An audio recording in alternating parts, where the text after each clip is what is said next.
If you've been hesitant to try out New Balance basketball, or if you have tried out New Balance basketball and you've been unimpressed, this new model might be the one that you want to go with and try.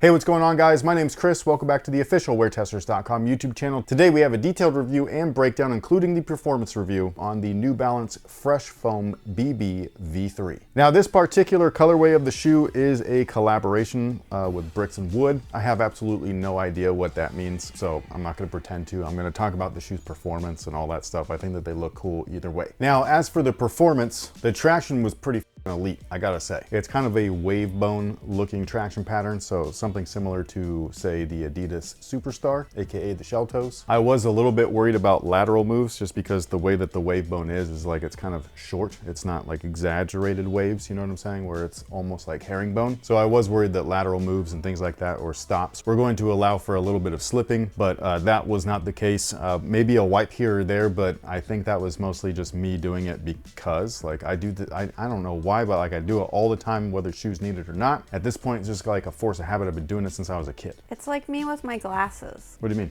If I actually wear contacts, I still find myself pushing up my glasses that are no longer on my face. It's just... That sucks. My stomach just did the biggest... I didn't hear it at all. I really hope that nobody else did. But anyways, you'll like catch me doing this or this. And you're not even wearing nothing? I'm not wearing, and I laugh, being like, oh, they're not even there. Is it the same thing as me asking where my phone is while it's in my fucking hand? Shit, I can't believe I did that today. What a dumbass. Why are you so old? Anyway, it is a little similar to that. All I'll say though is that it worked really, really good. So no complaints with the traction whatsoever. Now the cushion is something very interesting. Not only is it a dual density setup, and not only is it a dual density fresh foam setup, but on the rear of the shoe, it actually says that it's Fresh Foam X. I don't know exactly what that means. I don't know if the Fresh Foam X is the exterior, you know, maybe that's maybe what the X means, or it could be the Fresh Foam, unless that is an X there and I wore it down. Oops, sorry. It's got it on both things, so it could be either one. I'm going to guess that it's the black stuff. Okay, so inside right here, which you could see through the outsole, which is a slick move, by the way. Not only did they give you translucent outsoles so that you could see the tech, Nike move, but the traction works hella good. So they didn't like suffer in performance just to show you the tech. You know what I'm saying? But either way, the black section that you see is the full length foam cushion. There is a black shank plate underneath there too, but we'll talk about that later. But this little dot that you can see in the forefoot is an actual hole into that material. You can press it. That is stupid bouncy. Like stupid bouncy.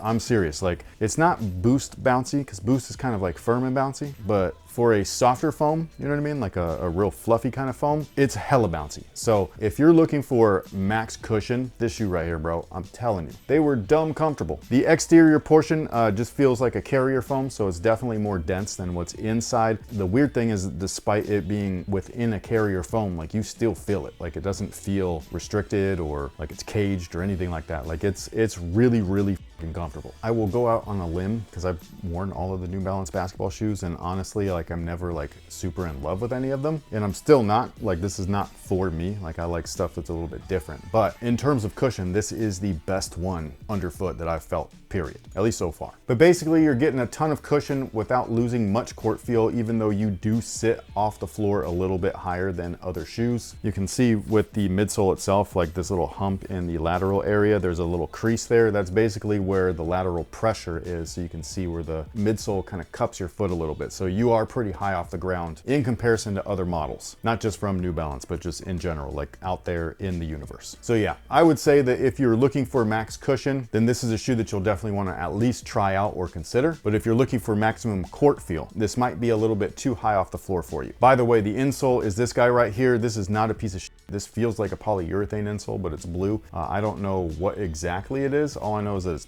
comfortable. So I like this thing. I like it a lot.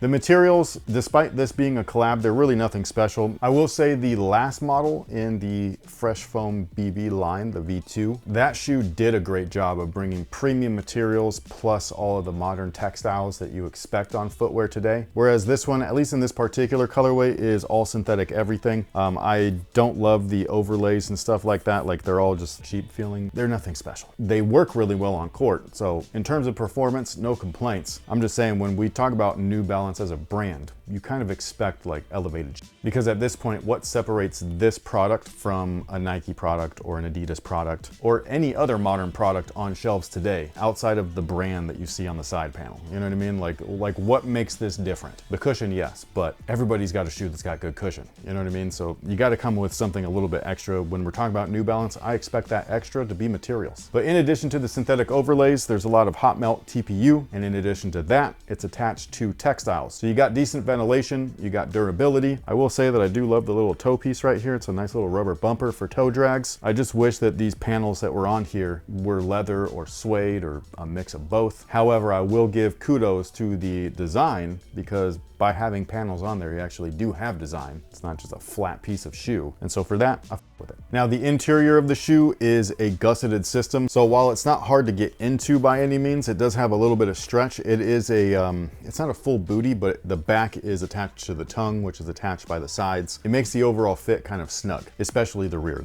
The rear is heavily sculpted and padded. When we're talking about fit, some people are gonna wanna go up half a size. They're a little bit snug from a width perspective. Lengthwise, I do feel like they do fit pretty true to size, but also if you like a thumb's width of space, you're gonna wanna go up half a size as well. The main area that I was having problems with in terms of like fit was like down here at the base of the lace. It just doesn't open up as wide as I'd like. And so the longer that I was playing in them, the more my foot would swell. And when that happens, it just felt cramped. Now, in terms of support, they do offer plenty of features. There's obviously an internal heel counter, which works great. There's the midfoot shank that I was talking about earlier. It feels like it extends a little bit into the forefoot because you only get flex right at the toe. So right there, everything back is kind of rigid. It does offer a little bit of a snappy spring back ride, but it does also feel like it restricts flexibility in the forefoot just a little bit. You do have the side panel pieces as well, so there's that. You sit within the midsole itself. The midsole is wide, which is perfect again because you are sitting a little bit high off the floor. For me personally, that's not something that I really like. I do like being a little bit lower to the floor, but for those of you guys, like I said, that want cushion and all of that stuff, sometimes you got to sacrifice a few things. Court feel would be one of them. So yeah, the shoe itself on court, I think is really solid. This particular colorway, I don't think looks bad. I think the yellow and black looks great. The materials could use some upgrades. Maybe we'll see that in future colorways, I'm not sure. But traction, cushion, those are the two main highlights. If those are your top priorities in basketball footwear, then again, you're gonna wanna at the very least, check these out, try them on, see if they work for you. With all of that being said, do we happen to have time for a user submitted question of the day? If you were Nightwing for one fight, which DC villain would you want to bring to justice? Mrs. Wing could also be your tag team partner in the fight. Like you're gonna be Batgirl? I guess so. Okay. If I was Nightwing, like for real? For real, for real. And I'm guaranteed to win? It doesn't say. It doesn't say what? Like if you're gonna lose. Okay. It just says, who would you bring to justice? I will say that the most fun, I think, if I were Nightwing to take down would just be like a group of regular ass thugs. Like if you're playing the Arkham games, going up against the villain is fine, I guess, but like it's also creepy, you know what I mean? Like granted, that's like it's supposed to, like they're made that way, but going up against like 20 dudes and beating the ever-loving shit out of all of them, that's fun. Maybe something like that where it wouldn't be necessarily a villain and just be like a gang of people and like they're all out there doing stupid stuff and you're just like, nope, I'm gonna take care of this right now. That's the same thing with like any Batman movie, I think, is that the toe-to-toe interaction with the main villain is fine, but it's what he does to the henchmen. It's like, it's so fun to watch. So just a bunch of goons. Yeah, Okay. goons. Like in the Batman, the Robert Pattinson one, when he goes into the club and he's on that like stairway thing and he's just, I love it. But with all of that being said, if you were Nightwing for a day, or night, was it night or day? I don't think it matters. It does too. He's a. But isn't that when he works, is it at night? Yes. It says for one fight. It doesn't even say. Oh, okay. If you were Nightwing temporarily, who would you want to go toe-to-toe with and why? On top of all of that, do you own a pair of the New Balance Fresh Foam BB V3? If you do, have you worn them? Have you played in them? What do you think about them? Sound off below and let me know. Thank you so much for being here. Thank you so much for watching. We will catch you guys in the next one. So until then, you guys have a good one.